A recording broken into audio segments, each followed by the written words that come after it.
Good day, all, from various parts of Canada. And I'd like to welcome you to our first CHURD webinar of fall 2021. I'm Kathleen Mattheos, and I'm an associate professor in CHURD, and I'm going to function somewhat as moderator for the session. So thank you all for taking the time to come. And I'd also like to let you know that this will be recorded, so you'll have an opportunity to share it with colleagues and with others that may not have had a chance to attend. It will be posted on the CHURD website. The University of Manitoba campuses are located on the original land of the Anishinaabe, Cree, Oji-Cree, Dakota, and Dene peoples on the homeland of the Métis Nation. We respect the treaties that were on these territories, and we acknowledge the harms and mistakes of the past, and we dedicate ourselves to move forward in partnership with Indigenous communities in a spirit of reconciliation and collaboration.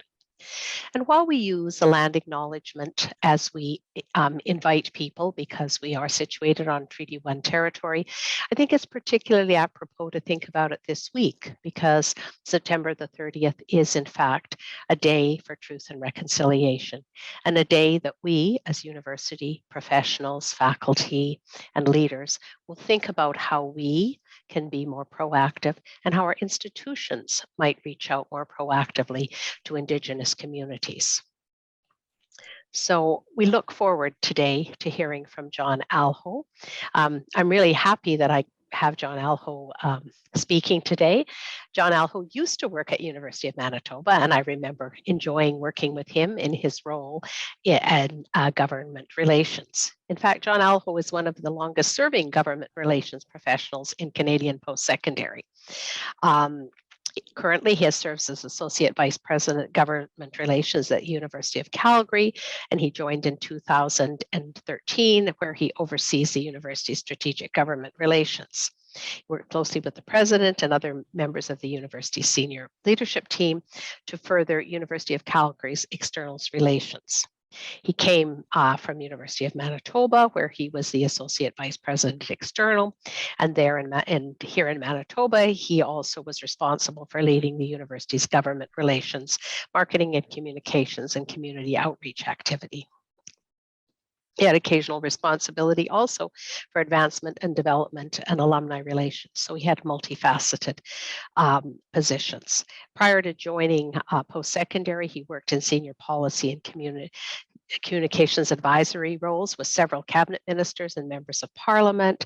He's got quite a significant amount of experience in advocacy, public relations, public policy formulation, community engagement, and communications.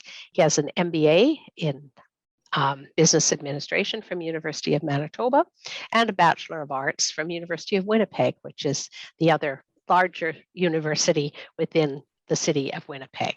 And also he is a CHURD alumni. So welcome, John, and I will turn it over to you now. But just stepping back for a minute as our first CHURD webinar, and we're on a new platform.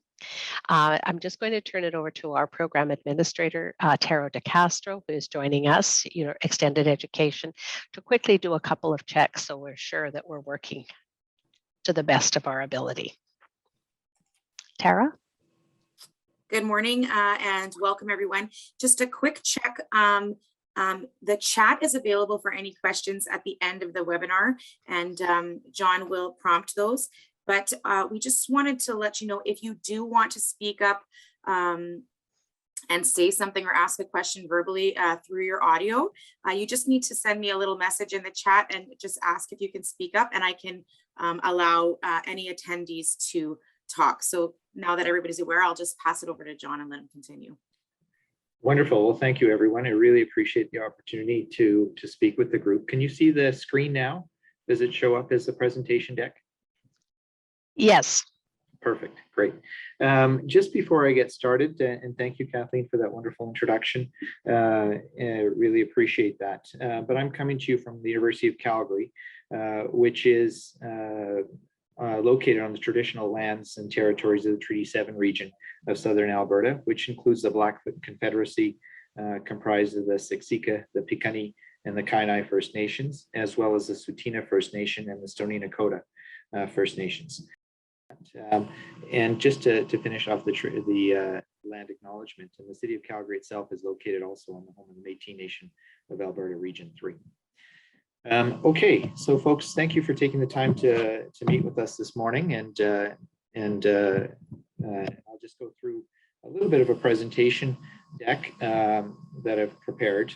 Feel free to ask questions as we go along, and we'll certainly have tried to set aside some time at the end of the presentation for some further in-depth discussion. What I thought I might do today is really just recognizing that there has been a dramatic shift in the changing nature of the relationship between universities and governments over the last decade or two. The trend has been going on for some time, and there are a few issues that have kind of emerged where some of these things are much more pronounced than maybe they were in the past. And it'd be worth maybe having a bit of a conversation around some of those things as we go through the presentation today. But what I thought I might do is just start with a little bit of an overview of what is government relations. And, you know, for those of you who are on the seminar who may be more experienced practitioners, I apologize if it seems a bit basic at the start of the presentation, but I'm hoping that what it does is set up the discussion as we go forward into the evolving nature of that relationship and how it's changed. So I want to then shift a little bit into government relations in the university context, talk about some of those issues and trends that are there, talk about how and why we engage with governments and around some of those issues. Really have a quick discussion about who's appropriate to have at the table for those conversations and when those discussions should take place or how things kind of play out as things go forward. So maybe just some quick definitions to begin with. Government relations is really about the purposeful engagement with governments to develop long-term relationships, understandings that advance the organization and its priorities with governments. And in here, I've gone and further defined lobbying as the process through which individuals and groups articulate their interests. And that comes directly out of that great source of information, the Canadian Encyclopedia. But then the lobbying, the Office of Commissioner of Lobbying out of Ottawa also goes further in defining what lobbying is. And it's really the act of communicating with public office holders.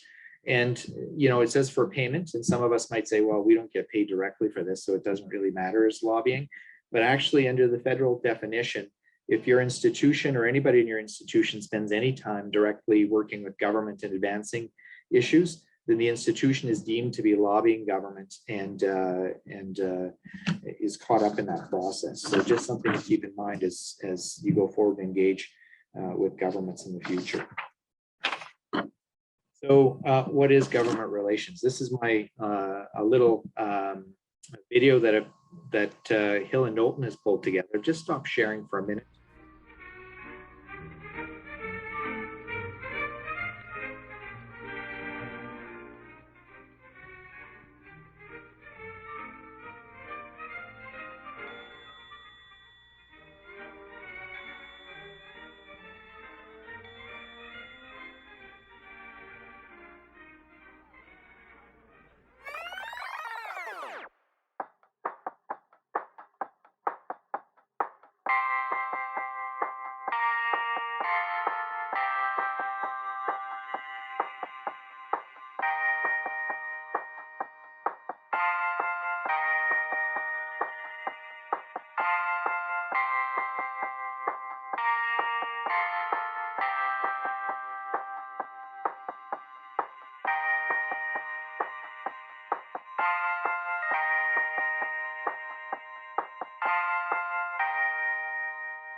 So why do we engage with governments as universities? Why do we have folks like me and some of the other people maybe who are on this call who engage with government? This is an honest to goodness, this is the Government of Alberta decision-making map. Anyone who looks at this would immediately get confused. Certainly I got confused the very first time I looked at it, and I live and work in this space. But it's just an indication of what's going on behind the scenes in terms of the decision-making process in governments and how complex things can be, and why having people who understand the nature of government relations makes sense. But when you think about the issues that we deal with as a university, trying to navigate our way through this process, it can become a bit overwhelming and a bit confusing. And it's no wonder that people kind of look at government and say, they don't get us or they don't understand us. And sometimes I wonder if it's we in universities don't understand how governments operate, how they make decisions, and the drivers that they have going on. Here in Alberta, we've had quite an interesting ride in the post-secondary sector, where we've had certainly some pretty dramatic cuts over the last 2.5 years that have had some pretty dramatic impact. So just to give you a sense of what the impact is on the University of Calgary, our operating grant from the government has dropped by almost $100 million. And in fact, after the next budget in March, February, March, we'll be back to where we were in the year 2000 in terms of an operating grant. And I know that our colleagues at the University of Alberta have been equally hit just as hard as others across the province, but certainly as the two largest universities, U of A and U of C, we've had to bear the brunt of those cuts. So this is an exemplar of why it's important that we engage with government, because they need to understand what the impact of their actions are on us, and how why their actions impact us directly. So obviously the funding issue is something that's an ongoing trend and ongoing discussion with government. We've seen over the years significant reductions in government expenditure on post-secondary, and I'll show you some charts in just a minute or so that maybe speak to some of that as going forward. But government exerts an awful lot of control over what we do in the post-secondary space. So obviously not only directly through the size of the operating grant that they provide, but also some of the other pieces. I mean, think about the tuition guidelines they provide, right? In some provinces, there's tuition freezes in response to advocacy from students and maybe from parents and other community members from time to time. But provinces tend to govern or at least regulate our tuition levels. There are very few places in this country where you have free for all on tuition or no restrictions on tuition. In fact, I'm not aware of any. Certainly, they have an influence on our research activities. One of the emerging pieces that I'll speak to in a few minutes is, again, that governments are willing to provide support for research, but increasingly we see that support being very targeted or being very focused on outcomes of research instead of discovery research. So they tend to be closer towards the end of the pipeline instead of up front. And that comes and poses challenges in and of itself and things that we need to be thinking about as we go forward. Our infrastructure funding is obviously controlled by government. Yes, some of us are able to raise money. I just saw it today at the University of Manitoba. There was a groundbreaking for the Days Hotel performance space. Here at Calgary, we've got Matheson Hall. We've got other facilities that are funded in whole or largely through philanthropic contributions. But of course, we're heavily dependent on government in general for infrastructure support and infrastructure funding. And then indirectly, governments impact us on a whole slew of things. You think, for example, of the impacts on labor regulations, labor standards, bargaining mandates, something we're experiencing here in Alberta and maybe in other provinces as well, Ontario and elsewhere. To say nothing about the range of occupational health and safety standards, et cetera. So the list is a long one of where governments get involved. And increasingly, we're seeing more and more government involvement directly in post-secondary as opposed to less and less. In Alberta, we've got this great thing going on, red tape reduction working groups and committees of cabinet tasked with reducing red tape. But it's almost counterintuitive in one sense. They take away a little bit of red tape, but they seem to come back with more and more reporting structures and standards and pieces of additional red tape. So having a good understanding of the type of engagement and the issues that government is focused on, I think makes a big difference in terms of how we engage, where we engage, when and how, and of course on what those issues are. And understanding as well where those levels of responsibility are. So there was a time, for example, where governments or universities dealt primarily with the provincial government, and that was the end of it. The province pretty much provided the funding. We were provincial creatures, and we engaged at those levels. But increasingly, and of course, the Constitution indicates that education is within the purview of the provinces and not the other levels of government. But over time, the federal government, certainly in the post-war era, has become much more engaged in post-secondary education. The most obvious bit is through research funding.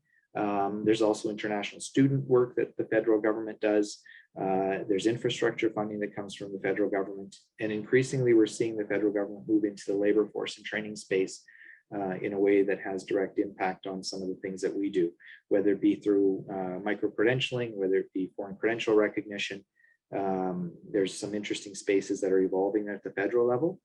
And increasingly, we're seeing at the municipal level as well.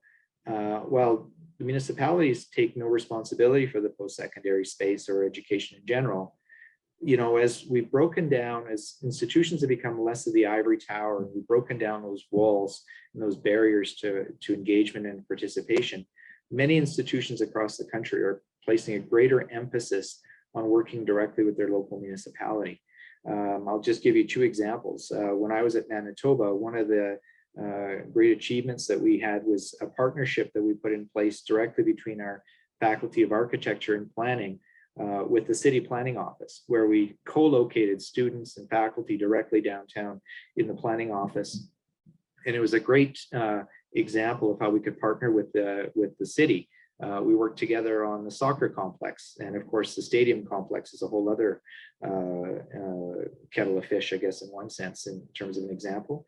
Here at Calgary, we have this really cool initiative that we call the Urban Alliance, where we directly reach out to the municipality, and we have a working group together with them, where they put a little bit of money on the table, money that they would otherwise be spending anyways on consultants or various reports, and they tap into the expertise at the university to develop answers really to some of their challenges, or help them through research to solve some of their problems. We've done over 200 of those projects over the last number of years here in partnership with the city. And it's been absolutely amazing because it's exposed the city to the latest in thinking in terms of an academic perspective, and it's exposed them to students who are their future workforce.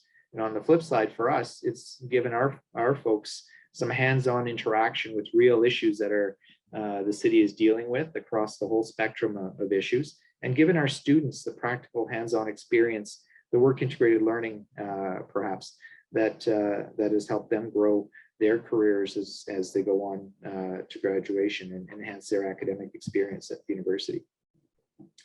And I would also just say one other thing in that space. There is a distinction to be made between the political level and the bureaucracy. And it's just something that we need to keep in mind as we go forward on our engagements with government and thinking where the pressure points are coming. And often we'll find different pressure points if we speak with elected officials versus if we engage with municipal or with bureaucratic officials or civil servants. And never forget, the civil service is the test of time. They're there indefinitely. Politicians come and go, governments come and go, but the bureaucracy is the glue that kind of keeps the system together and keeps things moving. In terms, again, of some of the trends around that changing relationship, I've already spoken a little bit about some of the fiscal pressures. You can see from this chart the increase, the shifting in provincial government funding. This just came out of the recent State of Post-Secondary Education Canada report that our friends at HESA have published. It's a great document. If folks haven't seen that yet, it's worth just downloading a copy of that off of their website. gives you a really interesting snapshot into what's happening in the post-secondary sector across the country. But you can see that there's a shift over time where governments historically, and I'll just flip to the next slide and come back to this in a minute. You can see where governments have historically provided a greater level well, they still provide a greater level of funding than tuition does. But the point I'm trying to make is that over time, we've seen a decrease or a stabilization, a freezing almost, of government support, direct government support for post-secondary education. And we've seen an increase in reliance on other revenue streams, particularly tuition, but ancillary services, other partnerships, philanthropy, and so on. But it just gives you a sense. Governments are pulling back. I don't know what the numbers are in a lot of other universities across the country, but my sense would be amongst the U15 that we're below 50% of our operating grants are now coming from provincial governments. Here in Alberta, at the University of Calgary, we're down to about 22% this year in terms of operating grant as a percentage of our overall operating budget. And then the flip side, again, as I said, is you've seen an increase in other revenue streams obviously coming on board to change that or to make up that gap to the extent that we can. There's an increasing emphasis on labor market and outcomes and research outcomes from governments. So the days when universities in particular were just viewed as intrinsic goods, a public good, intrinsically, that's not the case anymore. Increasingly, we're seeing governments say, well, what's the outcome? What are you training people for? Are they getting jobs? Are we providing the type of education that gets people employed? And as a result, you're seeing an increased need to really be talking about our value proposition and what it is that our grads are able to do. You know, we're not in a situation, obviously, where we can pivot very quickly. And again, I'll just give you an example from here in Alberta, where 2 or 3 years ago, the pressure was on about how quickly can we produce petroleum engineers? How quickly can we produce petroleum technicians out of SAIT and engineers out of Calgary? That's completely flipped on its head in the last 3 or 4 years, where we're producing students and the labor market isn't there to absorb them anymore. But yet changing an engineering program, which is a 4-year commitment, is not something, to say nothing about commitments that are made to tenured faculty over a 25 or 30-year career. It's not something that we can do overnight, clearly.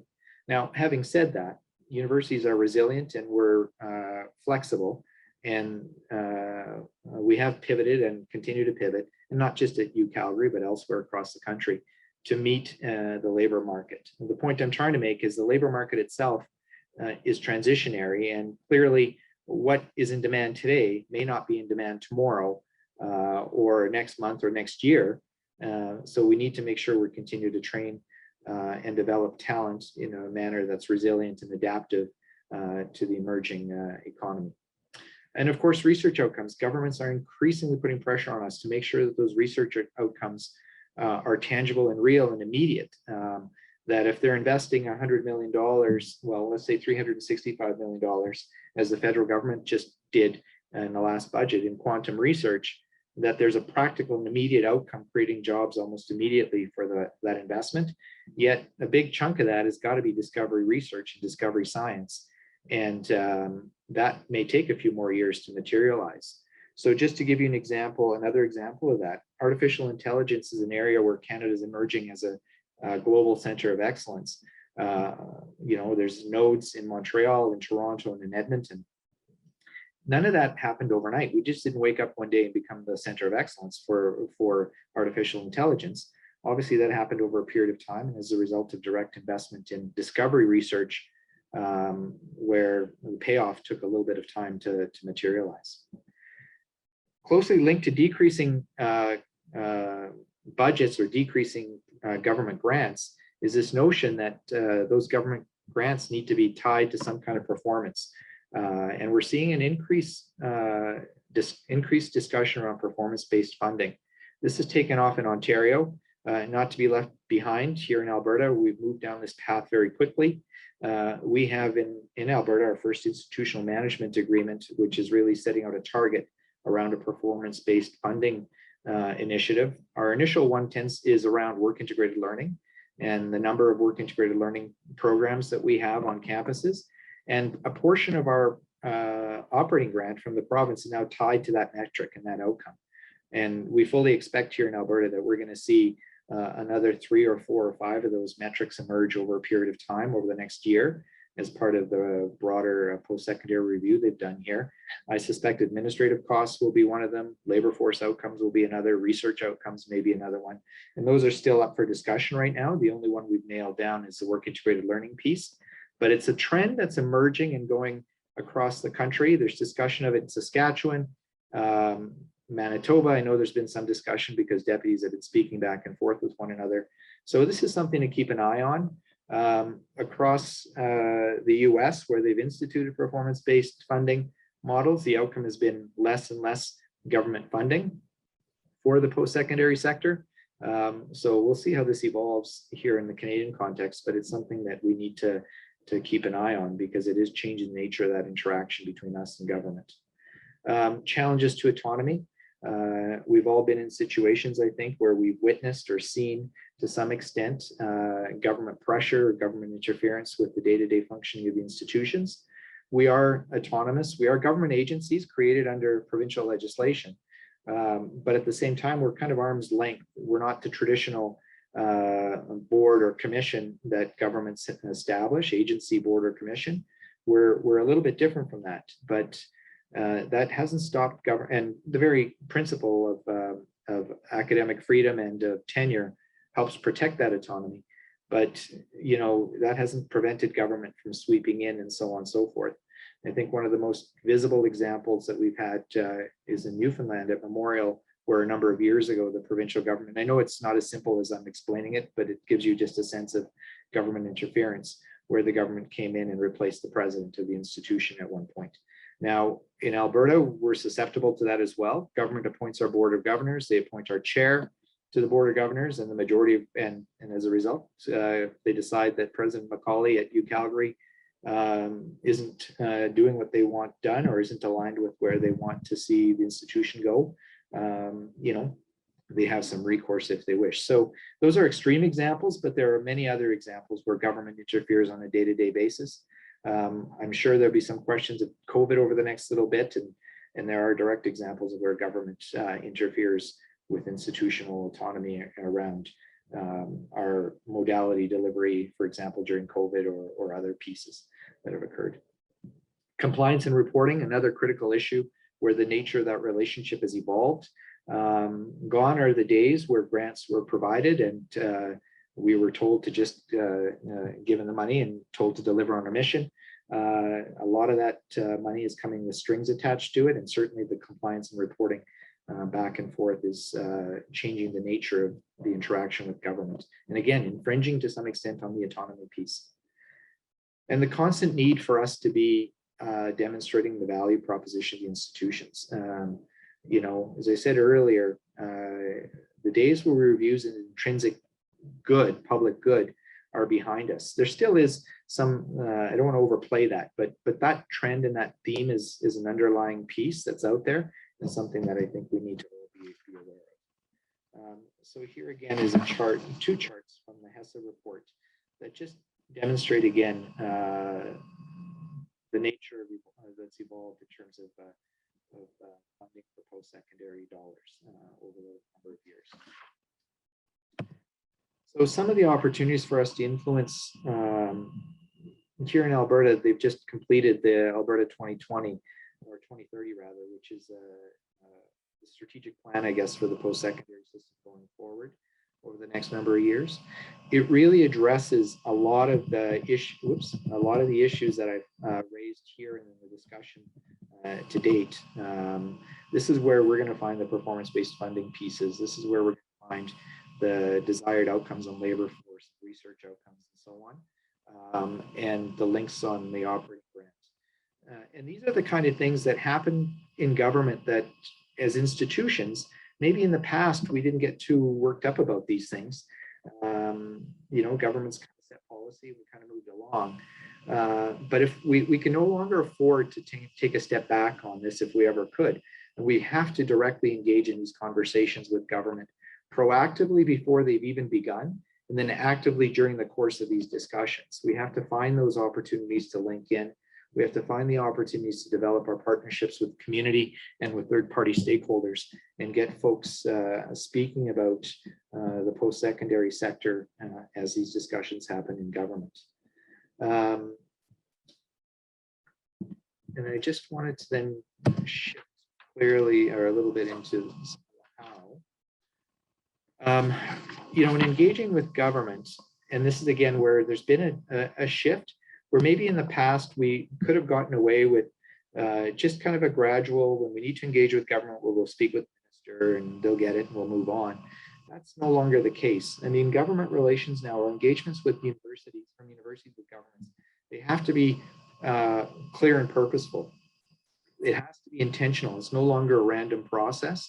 And you can see this explains why across the country, we've seen most institutions now develop a government relations program or have at least one person, in some cases some larger teams, in place to deal with government and to help advise the university's government relations activities.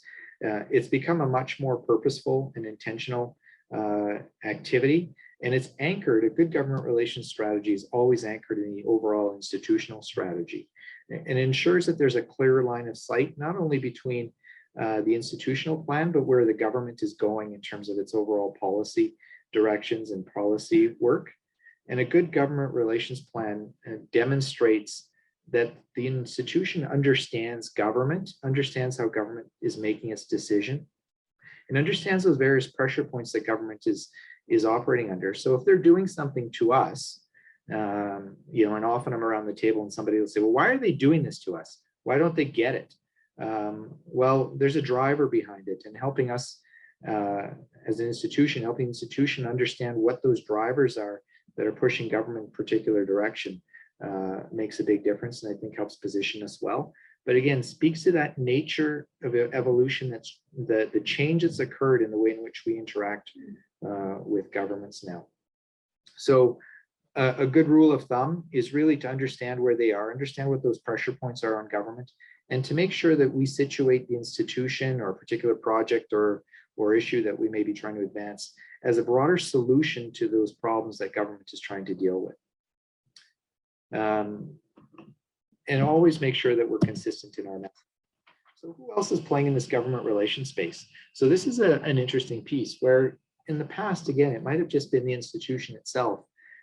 Students have become very, very vocal, as are her faculty associations, in engaging directly with government. So this little part, or this photo here is from the Calgary Herald. I think that's where it came from, was the Herald. And this was a protest that our students across Alberta came together and created a whole bunch of little penguins. They went to Canadian Tire and they got the little penguin mold. And they just littered the legislature and McDougall Center here in Calgary with penguins, and holding signs protesting the cuts to post-secondary education. It was creative, it got a lot of attention, but it speaks as an example of how, or speaks to how students are becoming much more active and vocal with governments. And this is something that's evolved in the last 10 years or so.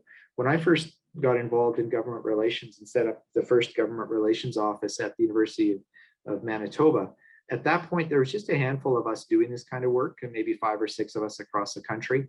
The students were not playing on this at all. I mean, the students would protest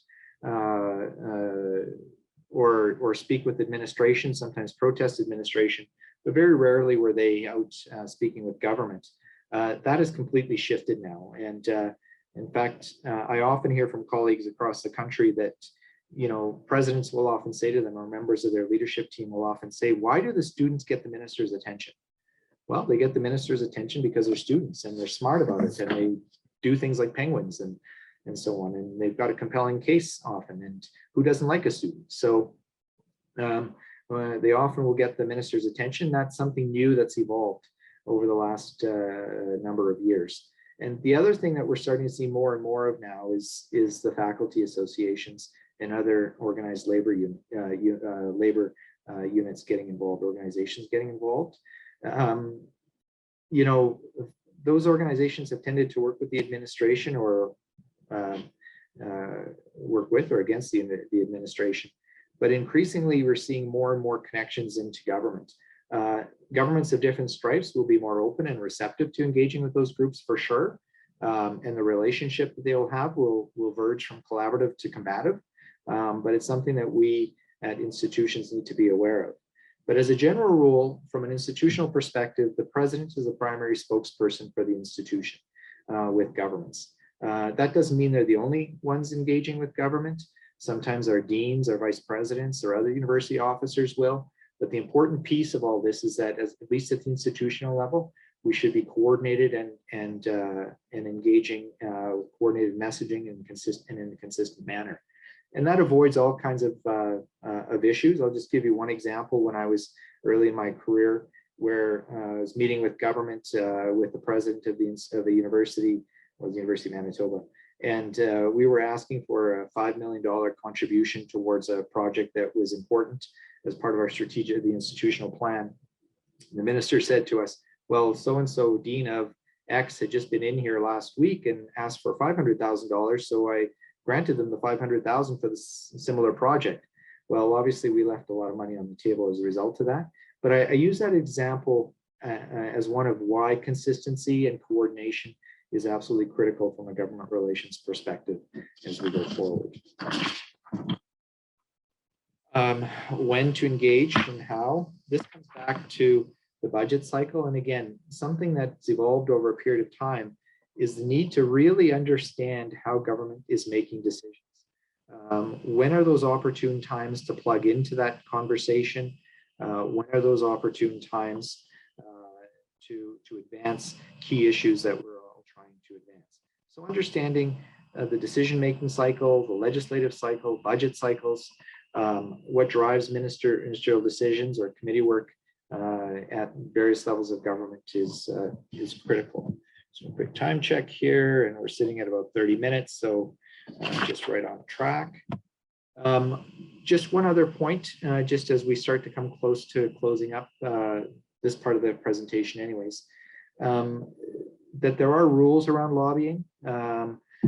You know, some provinces exempt institutions, post-secondary institutions. In Alberta and Manitoba, I know that's the case. In other provinces, that's not the case. I think Ontario is required to register provincially. I could be wrong on that, but I know there's other provinces that do require it. But certainly federally, we're all required to register if we engage in lobbying activity. In some jurisdictions, municipally as well. There are penalties and reputational and financial penalties associated with this. So just something to keep in mind as you go forward. And this is something else that's relatively new in the post-secondary advocacy space. I know that as a group of university government relations officers, we pushed back pretty hard on the federal lobbyist requirements to be exempted as public institutions. Unfortunately, that didn't occur. And you can actually go on the lobbyist registry now and track how often your institution or your sister institutions elsewhere in the country are engaging with the federal government. So just to close with this little cartoon, cafe or the house is on fire and everything's fine, don't worry, or having my coffee. I just use this to wrap it up, to really just say, you know, government relations is critical in how in managing that overall relationship with government. Most institutions now have a government relations office, and my advice to you is to reach out to those experts, seek their advice, seek their counsel on how best to engage with government. They will come to you with an understanding of that nature, of that evolving nature of that relationship with government, and they will help you position your institution and your particular need within the institution within the broader government context, but also in many cases your particular faculty or unit need within the broader university strategy and help advance it from that perspective. So with that, I'll just end the presentation and maybe just open up to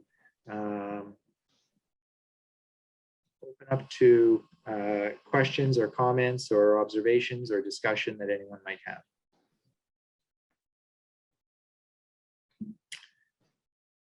Okay, whoops, and I haven't been following along, and I see there's lots of questions in the commentary here, so let me just bring this down so I can take a look at it. Let's see what I can add. And I'm sorry, just I didn't take a look at this earlier. Shall I start? So let's just go. Let's see where you're at. Okay, so are there questions, or anyone feel free to jump in with any questions that folks may have.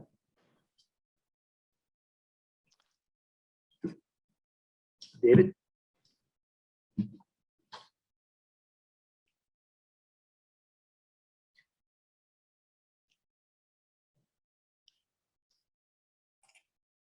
Doesn't look like we have any questions coming up, John. Okay. Maybe I'll ask a question. John and I had a chance to discuss before, and I have a couple of questions that I'll just leap in with.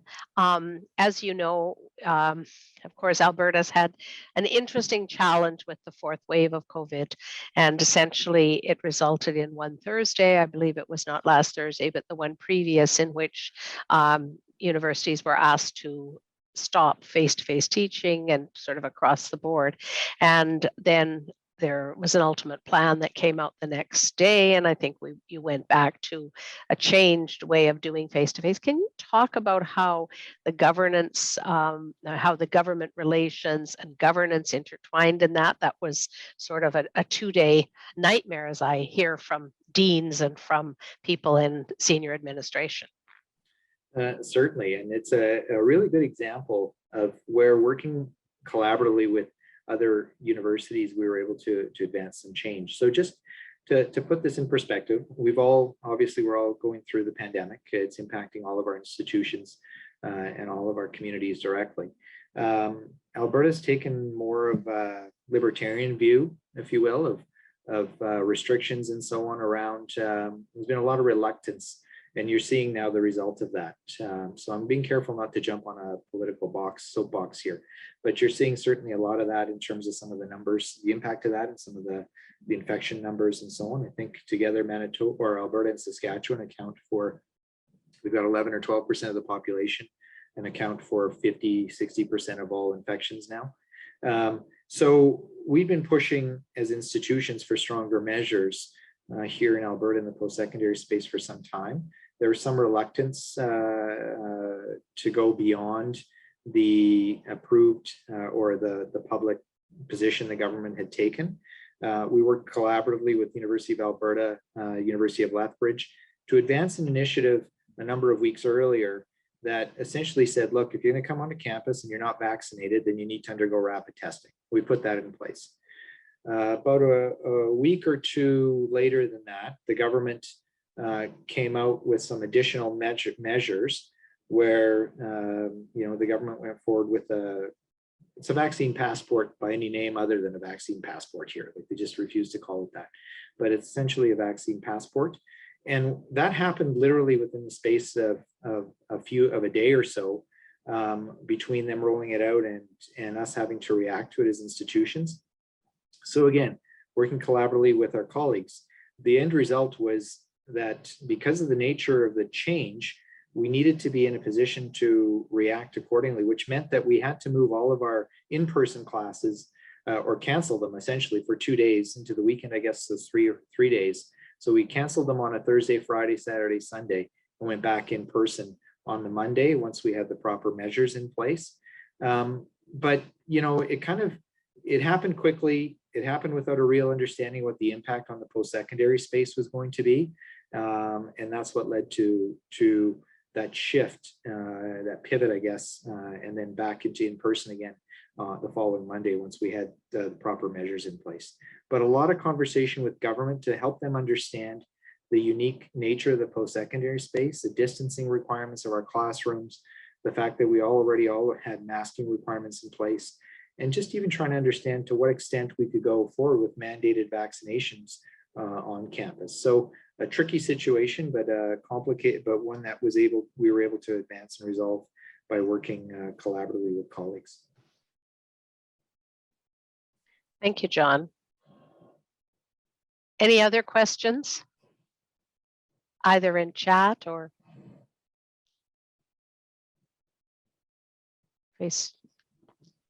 by unmuting yourself? says, so one from David Manzuk,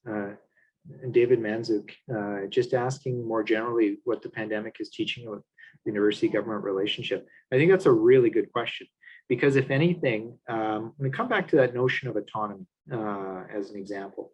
So again, we're creatures of provincial legislatures, but we aren't the traditional agencies, boards, or commissions that governments set up. We're arm's length. We're further removed from that process.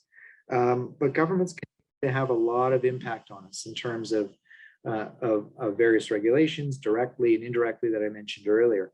But the interesting thing around this piece is, you know, as institutions, we've been able to go so far before we bump into that public health standard or public health regulations that have been released by governments and the chief medical officers in the various provinces.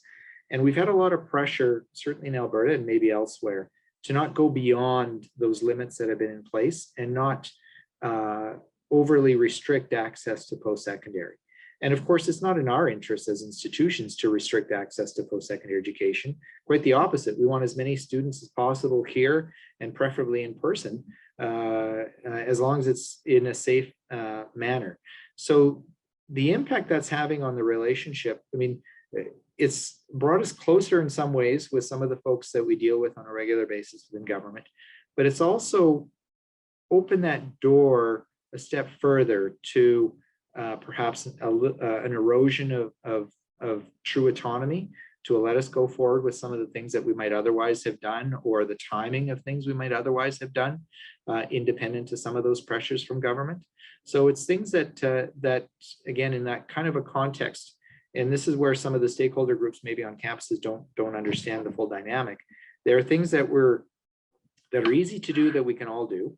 There are things that we are allowed to do, and there are things that we would like to do, but maybe sometimes aren't allowed to do. And that's where it's a constant juggling act when dealing with issues like this in particular. David, I hope that got to the crux of it. Are there other questions, observations? What are people experiencing in their home provinces and institutions? Do you sense a reduction in funding from the provincial government? Is that funding tied to direct outcomes more so than not? What are folks experiencing in their home institutions? I think one of those challenges around performance-based funding models, you know, I'm really concerned about where that discussion might go over time, primarily because we're seeing what's happened elsewhere in other jurisdictions that have gone down that road of some type of performance-based funding. And generally the outcome of that has been less government funding at the end of the day. So it starts off as just a way to hold institutions more accountable, or to provide a greater visibility on outcomes, a greater degree of visibility on outcomes. But again, it's back on erosion of autonomy, because now the outcomes are prescribed in terms of what deliverables are essentially. It's a formal contract essentially that links your funding from government to direct outcomes. And it's a bit of a vicious cycle, because if you don't meet those targets, then your funding is cut.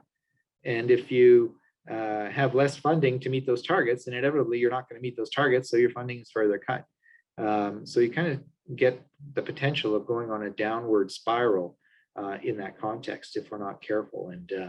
And something that when those conversations come up in Ontario and Alberta and maybe elsewhere now across the country, as governments look at the examples that are already in motion, something that I think we should all keep in mind as we go forward. John, it's Kathleen again. You know, if we speak about governance, and oh, I see someone's hand is up, so I won't preempt them. David, sorry. David Manzik, I apologize. David, do you have a question? Yes. John, can you hear me? Yes, I can hear you. Please go ahead. I'm just wondering, I don't want to monopolize the conversation here, but just wondering, in your travels, in your various meetings with government, particularly in Alberta, are you hearing a lot conversation on micro-credentials? And if so, what are you hearing from government officials about their interest in or lack of interest in this non-degree programming at university level? Yeah, this is an area that's getting a lot of attention, both at the federal and the provincial levels. I think that governments view it as an easy way to retrain the labor force. So, for example, here in Alberta, where there's a shift again in the economy is shifting away increasingly from traditional hydrocarbon. Not to say it's going to go away overnight, or that the shift has been I mean, but it's very pronounced. There is a slowdown in the energy space and an increase in uptake, for example, in IT sectors or increased activity in life sciences. So the economy is diversifying and pivoting away from the traditional hydrocarbon work. And I think that what's happening within government, as I see it, is my read on it, is that they've glommed onto the notion of micro-credentials as a quick and fast solution to a lot of these issues that are out there. An easy way to retrain folks, to take someone who's got, you know, a petroleum engineering degree, and within 6 months or so, use the engineering fundamentals and retrain them as software engineers, as an example. And there are some programs where, in fairness, that makes a lot of sense, and some are easier to articulate and to shift and to work in. But there are others where maybe that's not such a clear-cut solution or clear-cut outcome. The other piece where this is getting some attention on is the conversation around foreign credential recognition. And again, recognizing people are coming into the country with various levels of education. Is there a way that through some kind of micro-credentialing program, we're able to further recognize their existing credentials or give them that top-up level that Canadianizes their education? So those are some of the discussions that I've been privy to, and again, it's playing out both at the federal and provincial levels, and it's closely linked, but not the same thing, obviously, as work integrated learning. But the two conversations are happening almost in parallel, in that context. Thanks, John. Thank you. Kathleen, did you have another question? Well, didn't want to monopolize also. I was just, we had a webinar last year on governance and talking about good governance, the essential for your autonomy. Do you think, how do you see the relationship between governance, which is really sort of the core of the university with bicameral, et cetera? How do you see that and government relations interacting or not? Do you think there's a good understanding of the importance of institutional autonomy? So that's a really good question too. And there's a yes and no to that. So I think that there is a recognition amongst boards of governors, and I would even say within General Faculties Council or Senate. In our case, it's called the General Faculties Council in Alberta, but Senate, and about the importance of government relations. I mean, there is a general sense within both of those governing bodies that, look, we need a strong and active government relations program if we're going to position the institution effectively within governments, and if we're going to drive some of the initiatives that are in the strategic plans forward. But I would say that there isn't a deep understanding of what government relations is, or of what role those two bodies in particular can play. So, you know, the Senate or the General Faculties Council has a more inward looking, and maybe that's not a fair way to characterize it, but I mean, look, they look after the academic governance of the campus. So, you know, their view tends to be more inward, but a lot of the things that again are happening within government have a direct impact. And, you know, as David mentioned or asked earlier, the micro-credentialing is a good example of where maybe an active discussion should happen within, if it hasn't happened, should happen within the General Faculties Councils or Senates, of what that means and so on. I would say the Board of Governors would be similar. There's a good understanding of the importance of engaging with government, but the how or the why or the when or their role isn't well understood. And my experience has been that boards, you know, tend to be composed of people who are community leaders. Most of the boards across the country have people on them who are well recognized as community influencers and have some links back to government. As I say, in our case, a number of them are appointed directly from the government, including the board chair. So those folks would have a direct link and direct connection back to government. And the challenge is, how do we leverage them? How do we use those connections effectively? You can't go to them on every little detail, every little issue. You've got to almost use them strategically to engage. And so you got to pick the battle in one sense. And even on their own time, but also, again, because they're all volunteers.